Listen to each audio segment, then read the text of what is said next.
நம்ம சப்ஸ்கிரைபர் வந்து பார்த்திங்கன்னா காரமடையிலேருந்து கால் பண்ணியிருந்தாங்க. எனக்கு வந்து பார்த்திங்கன்னா 2 பொட்டை, அதுக்கப்புறம் வந்து பார்த்திங்கன்னா 2 1/2 மாதத்துக்கு மேலான குஞ்சுகள் வந்து பார்த்திங்கன்னா ஒரு 4 வந்து தேவைப்படுது அப்படின்னு சொல்லியிருந்தாருங்க. ஒன்றும் பிரச்சனை இல்லைங்க, நம்மகிட்ட இருக்குது அப்படின்னு சொல்லி அவருக்கு வந்து பார்த்திங்கன்னா ஃபோட்டோஸ் வீடியோஸ்லாம் அனுப்பிச்சி விட்டாங்க. அவர் வந்து பொட்டையும் வந்து பார்த்திங்கன்னா 2 பொட்டையும் வந்து பார்த்திங்கன்னா எனக்கு இந்த கலரில் வேணும் அப்படின்னு சொல்லிட்டு ஓகே பண்ணிட்டாருங்க. அப்புறம் சிக்ஸும் வந்து பார்த்திங்கன்னா எனக்கு ஓகே, இது நல்லாயிருக்கு அப்படின்னு சொல்லியிருந்தாருங்க.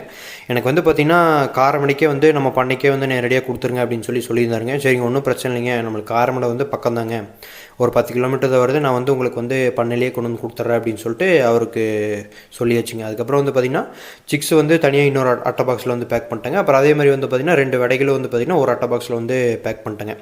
நம்ம வந்து எல்லாத்தையுமே வந்து ஒரே அட்டை பாக்ஸில் போட்டோம்னா அது செட் ஆகாதுங்க. அதனால் சிக்ஸும் அதுக்கப்புறம் வந்து பார்த்திங்கன்னா விடைகளும் வந்து பார்த்திங்கன்னா தனித்தனியாக அட்டை பாக்ஸில் போட்டுங்க, நீட்டாக வந்து பேக் பண்ணிங்க, எல்லாமே காத்தோட்டம் போகிற மாதிரி நல்லா ஹோல்ஸ் எல்லாம் போட்டுங்க. அவர் பண்ணைக்கே வந்து பார்த்திங்கன்னா இன்றைக்கி வந்து நம்ம டிரான்ஸ்போர்ட் பண்ணி கொடுத்துட்டோங்க.